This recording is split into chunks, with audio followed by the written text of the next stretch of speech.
हाँ जी students, welcome to my class of physics. देखो अज आप पढ़न जा रहे हैं एंगुलर मोमेंटम बारे। एंगुलर मोमेंटम की होंदा, देखो तुसी लीनियर मोमेंटम ऑलरेडी पढ़िया है। लीनियर मोमेंटम होंदा है product of mass and velocity. जो कोई चीज़ स्ट्रेट लाइन में मूव करती है तो उनकी उस डायरैक्शन के वेलोसिटी v होंगी है तो मास m की बॉडी है तो उनका मोमेंटम जोड़ा p इक्वल टू mv, इन्हू कहते लीनियर मोमेंटम।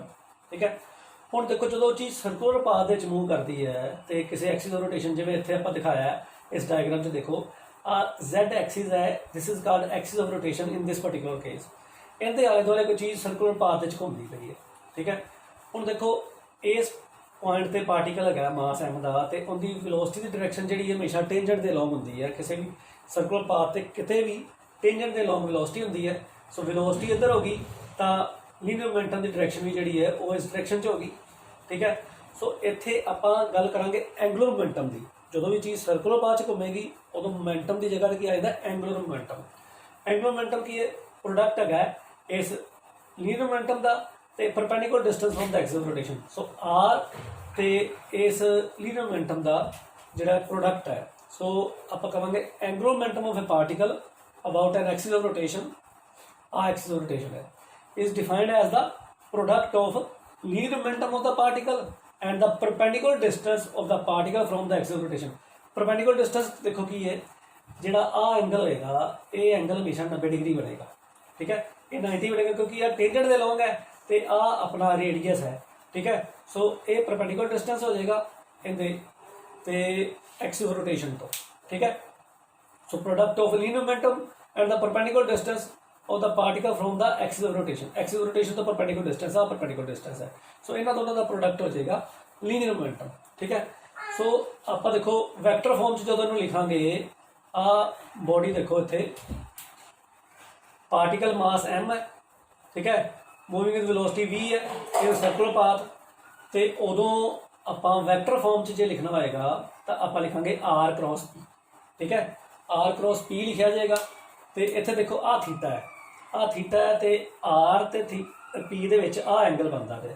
ठीक है, सो इधरों ए मूव कर रहे हैं आप, इस पास ए मूव कर रहे हैं तो अपना इस तरह जोड़ा आप देखो एम खोलांगे ढक्कन तो उपर मूव करांगे तो जी एंगुलर मोमेंटम की डायरैक्शन है वो उपर आ रही है Z एक्सिस के अलॉन्ग। ठीक है, so direction of angular momentum is along an axis perpendicular to both this r and P. ठीक है ना, आर तो पी XY प्लेन में है तो जोड़ा एंगुलर मोमेंटम है उसकी डायरैक्शन Z एक्सिस के लॉन्ग है। It is perpendicular to the plane containing R and P because R and P are in the XY plane and angular momentum is directed along the Z axis। ठीक है, सो R cross P जोड़ा angular momentum की value आ जाएगी। Angular momentum को L नाल लिखते capital L। ठीक है, हुण देखो P जोड़ा ये की है मोमेंटम है, linear momentum of the particle तो R है position vector of this particle from Z axis, from axis of rotation. ठीक है, हुण देखो आ डायरैक्शन बारे आप गल कर रही, the direction of L is perpendicular to the plane containing R and P। ठीक है, मैग्नीट्यूड फॉर्म से लिखना होगा तो आप R क्रॉस P जो लिखांगे तो क्रॉस प्रोडक्ट के हिसाब से की आ जाता साइन थीटा। आ थीटा आ गया तो आ डायरैक्शन होगी P की, आ डायरैक्शन होगी R की। ठीक है ना, इस डायरैक्शन आ रहा है R क्रॉस P जोड़ा है वो RP साइन थीटा बन गया। ठीक है, हुण यूनिट देखो की होएगा इनका,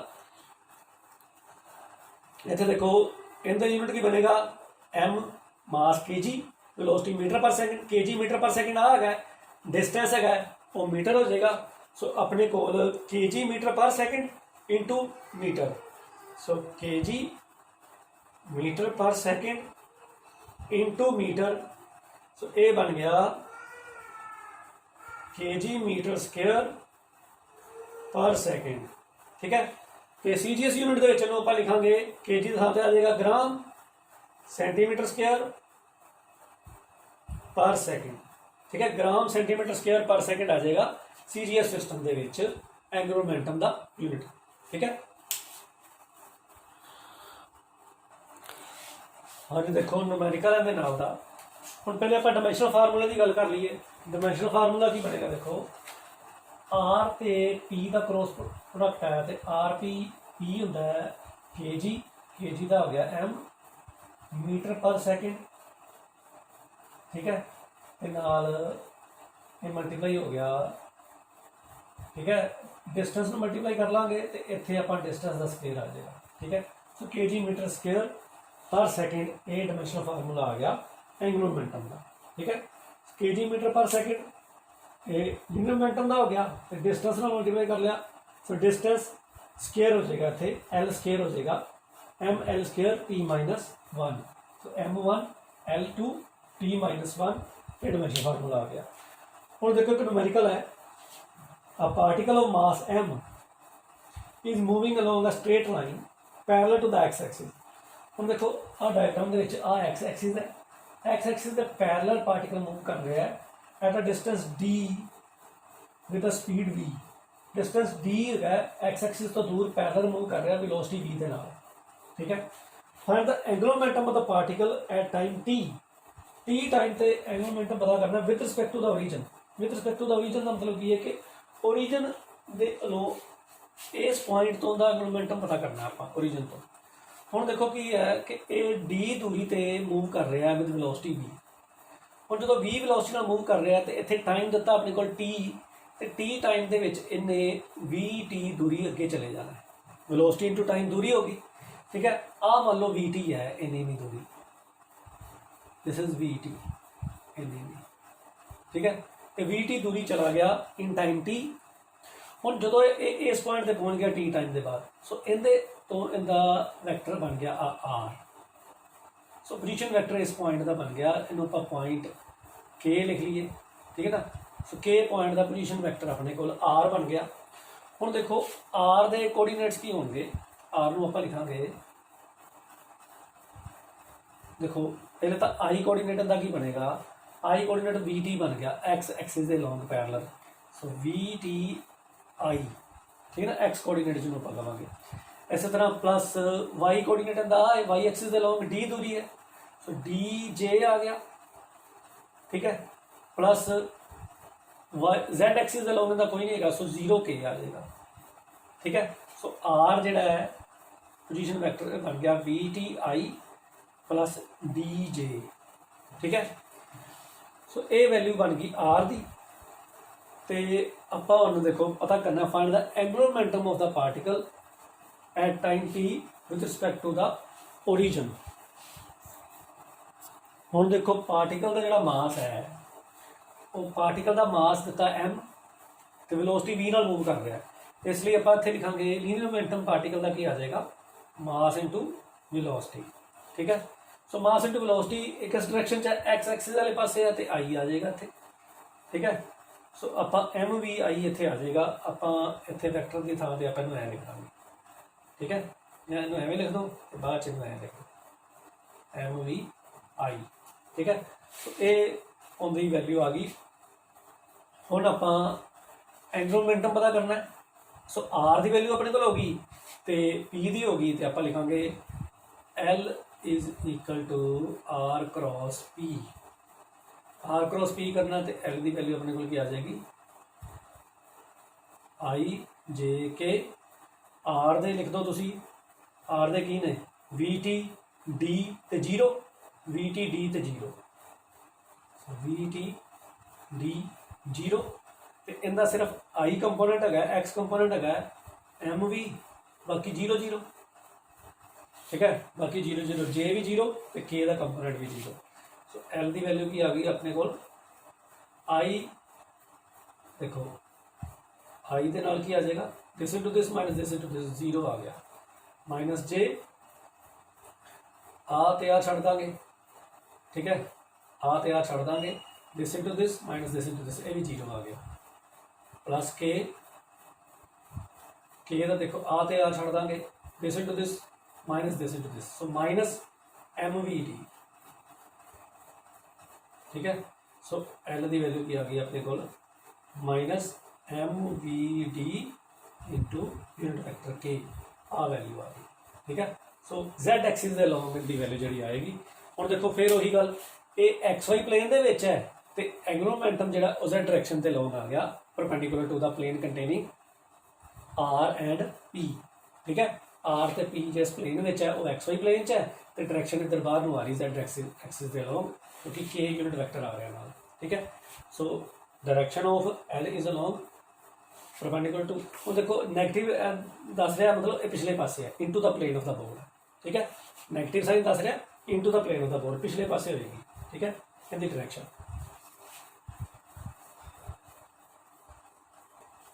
हम देखो नेक्स्ट है relation between torque and angular momentum. So टो एंड एल के चक्कर रिलेशन करनी है। वी नो दैट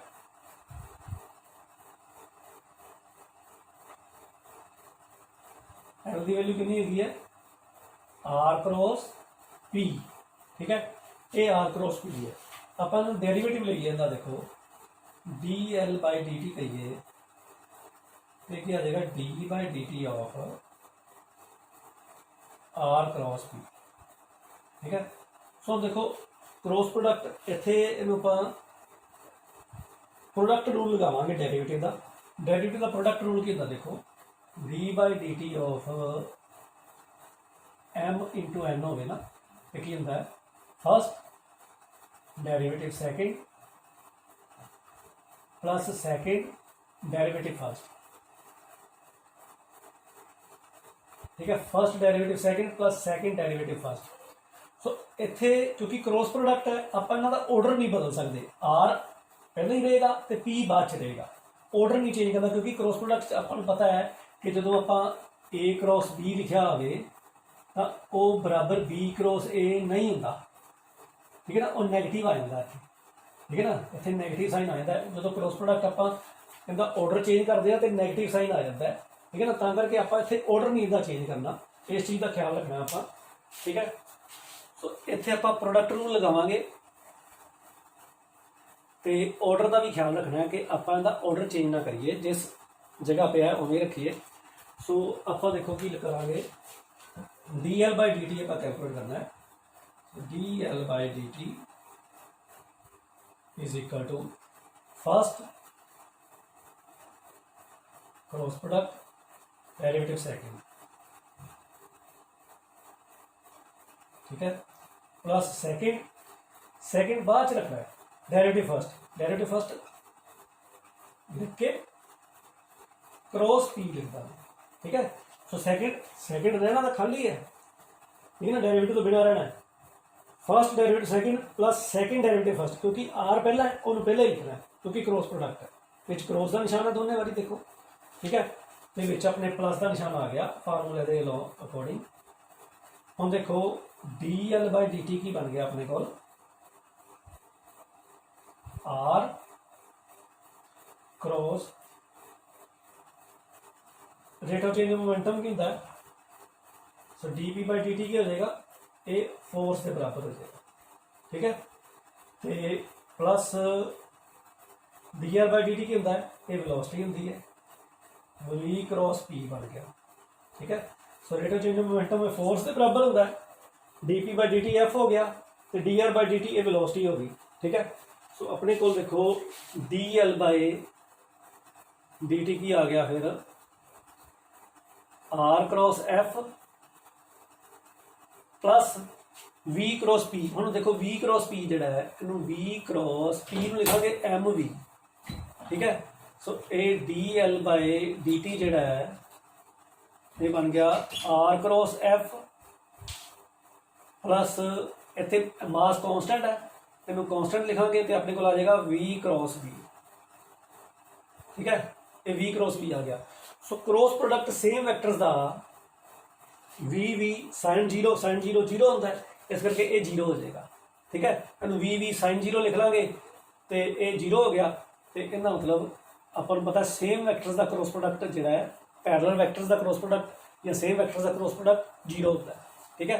तो ये बन गया अपने को are cross F plus zero, ठीक है।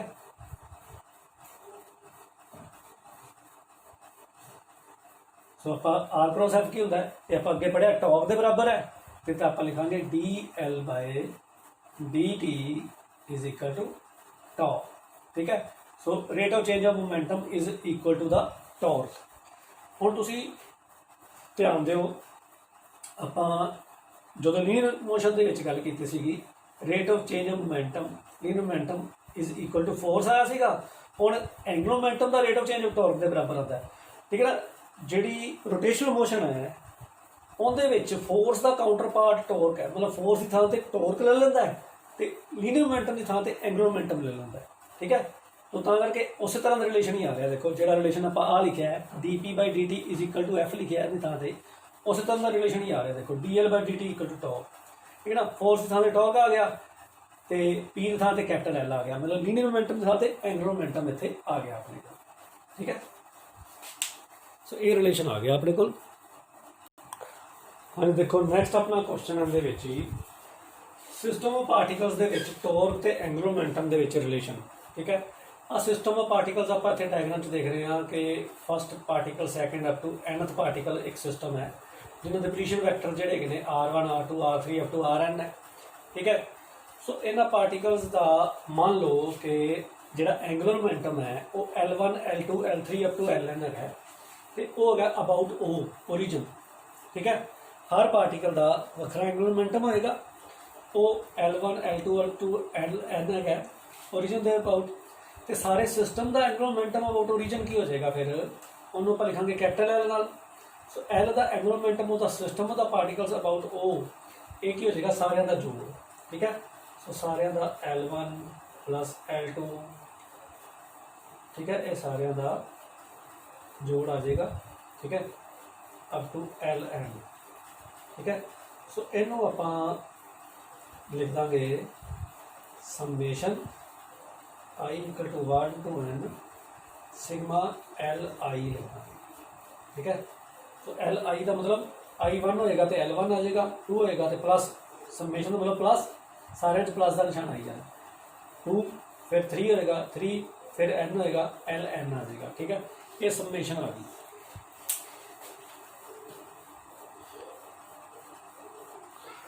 हाँ जी, देखो अपने को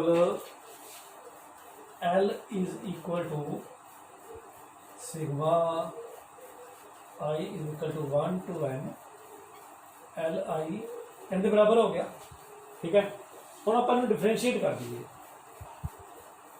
differentiate with respect to t। ठीक है, सर t के नाल डिफरेंशिएट कर दीजिए आप, देखो अपने को बन जाएगा dl/dt = summation I = 1 to n dLi/dt। ठीक है, हम देखो डेरिवेटिव जिहड़ा मोमेंटम का वो आप किसके बराबर लिखा, ये टॉ के बराबर आप लिखा।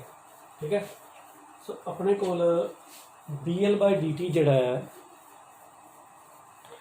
ठीक है ना, dl/dt लिख देंगे आप, बट dLi/dt = τI, ये नेट टॉर्क आ जाएगा। ठीक है, so rate of change of linear momentum, her particle का लीनियर मोमेंटम जो वो नैट टॉर्क उस सिस्टम से जो लग रहा उसके बराबर हो गया। सो आप इनकी थां से आ इनपुट कर देंगे तो अपने को आ जाएगा dl/dt = summation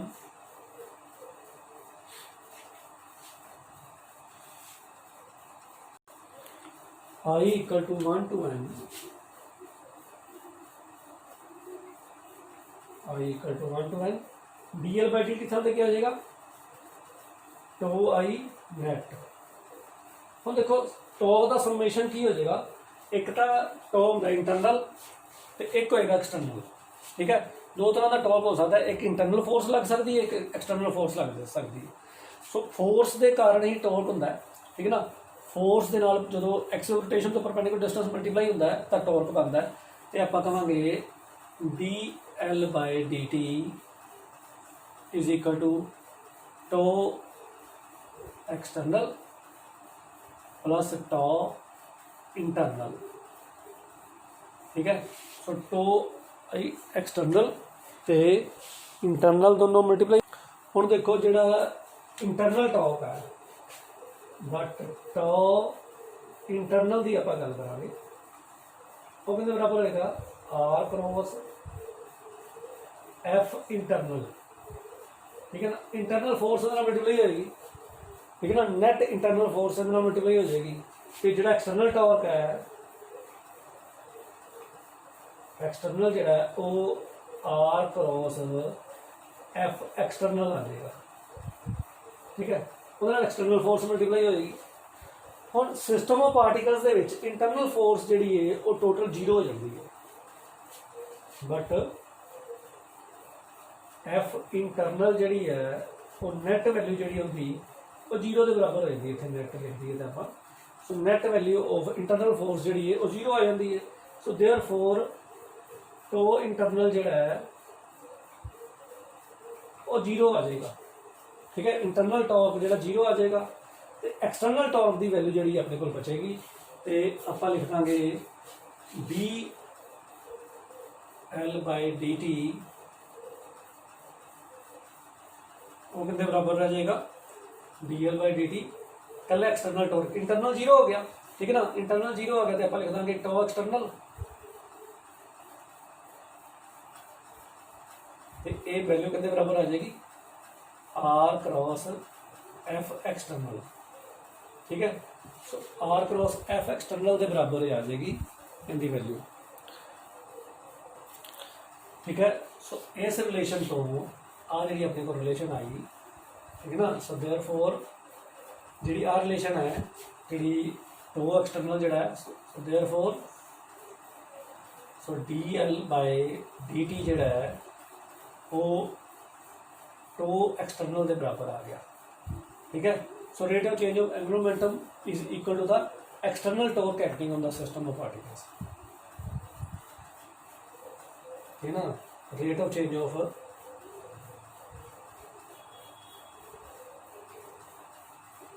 एंगुलर मोमेंटम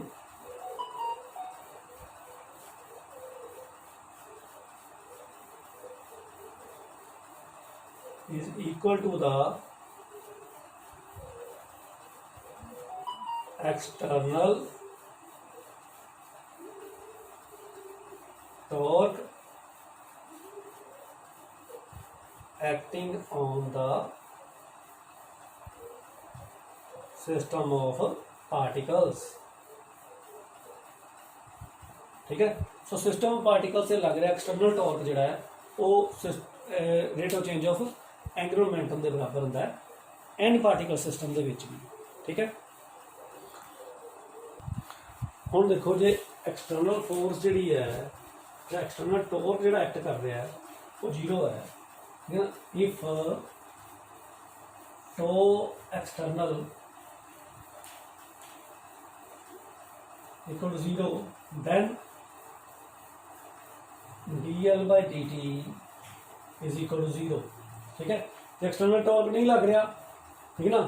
सो बाहरों फोर्स नहीं लग रही तो एक्सटर्नल टॉर्क 0 होएगा तो उस case d L by D t भी 0 हो जाएगा। So D L by D t 0 implies l equal to constant, ठीक है। So l equal to constant मतलब सिस्टम ऑफ पार्टिकल का एंगुलर मोमेंटम कॉन्स्टेंट होएगा या कंजर्व होएगा जो नो एक्सटर्नल फोर्स एक्ट कर रहा है, मतलब एक्सटर्नल टॉर्क सिस्टम पर एक्ट ना कर रहा हो तो सिस्टम का एंगुलर मोमेंटम जो है वो कॉन्स्टेंट रहता है, ठीक है। So this is called law of conservation of angular momentum, ठीक है। इनू law of conservation of angular momentum कह देंगे हैं, ठीक है। सो जो एक्सटर्नल टॉर्क नहीं एक्ट कर रहा तो एंगुलर मोमेंटम कॉन्स्टेंट है, इस law of conservation of angular momentum कहता जाता है कि दस angular momentum of a system of particle remain constant if net external torque acting on the body is 0, ठीक है। So this is called law of conservation of angular momentum. Thank you.